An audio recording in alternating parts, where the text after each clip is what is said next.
see his size. Unless it's something stupid like walking through a doorway or walking through a crowd.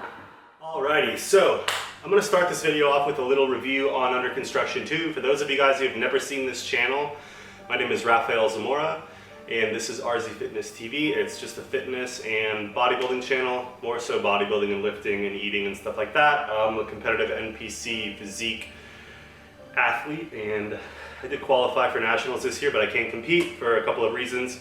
Actually just had a surgery, but I feel like most of you already know this channel, but this isn't necessarily a very in-depth review. It's just me trying to expose this movie and give it a little bit of promotion, I guess, trying to promote it, because I watched the first one like 2 years ago, Under Construction 1, and the first movie was really just about this guy, Dave Crosland, trying to get huge, trying to get, I think, past 350 or whatnot. But in this movie, the theme is a little bit different. It definitely goes into the dark side of bodybuilding, the performance enhancing side of bodybuilding, but without any type of discretion or, I guess, without any sugarcoating, I guess you could say. So dark side of bodybuilding, dark side of trying to become a freak is something we never see. And in this movie, you get crazy in-depth things like interviews with real steroid underground labs,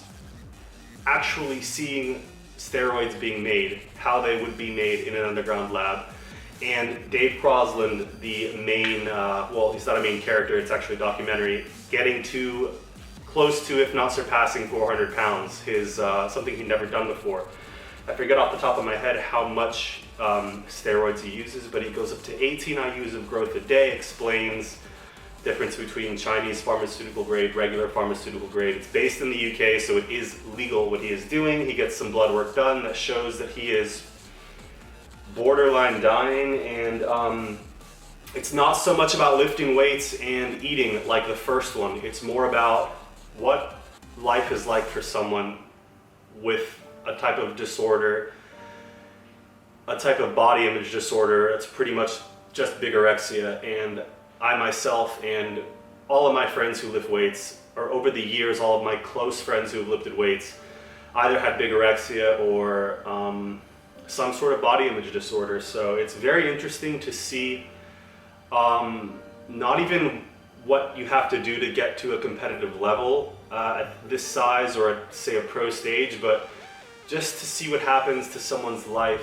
who chooses to use and abuse steroids and performance enhancing drugs, and how it kind of becomes a part of your life and your family, your friends, your work, your hobbies become that. And it's pretty crazy, so I recommend watching it. Again, this isn't an in-depth review. I only watched it once. I watched the first one like 10 times and it was really good.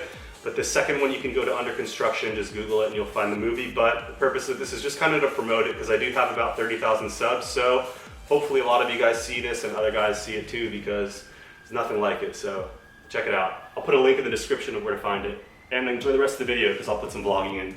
Peace. It's midweek, the day after leg training, and while it's fresh in my head, before I forget and get into these groceries, legs are sore from yesterday's workout, specifically the quads, hamstrings, and adductors, the inner part of my thigh, and the calves. Unfortunately, the glutes aren't too sore, but everything feels like it's healing pretty well down here.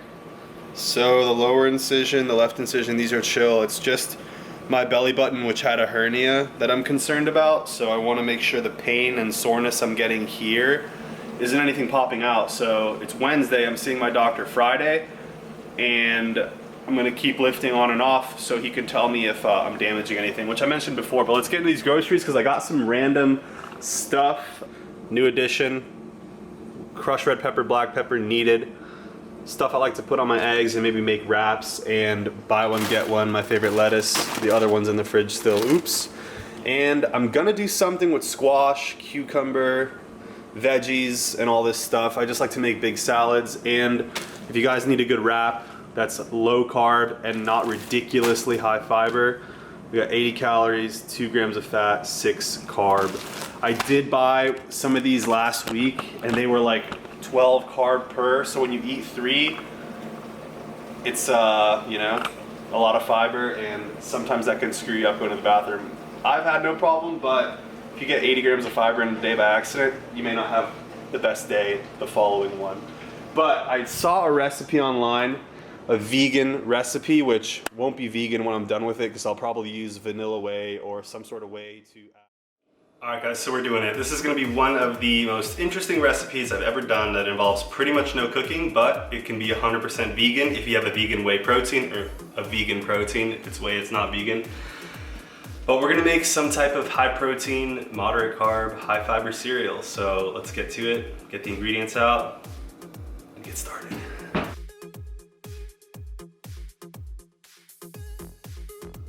So I wasn't kidding. Here we go.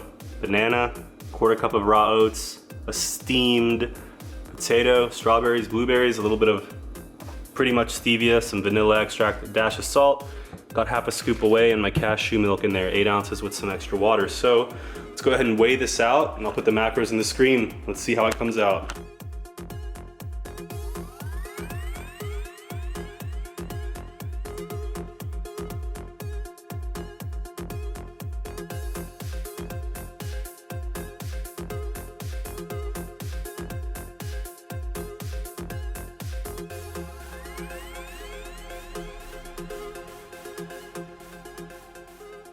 Probably asking yourselves, why the hell did I make this?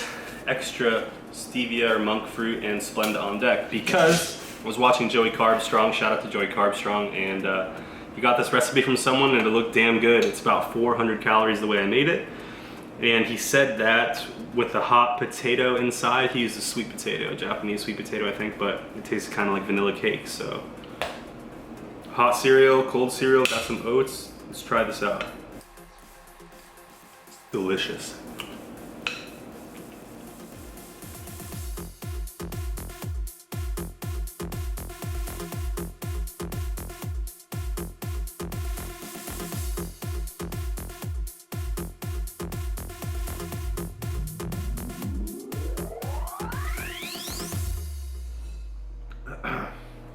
Alright guys, so that's that for the epic raw cereal, pretty much raw. I recommend you try that Japanese sweet potato, which I've never found it at my local grocery store. I'd probably have to go to like a Whole Foods or something, but basically like a purple sweet potato. The white potato did have kind of like a white potato taste to it, obviously, but overall, damn good. Just throw a sweet potato in there and give it a shot. I'll put the macros on the screen, and pretty awesome. So it's time to eat some more. Peace.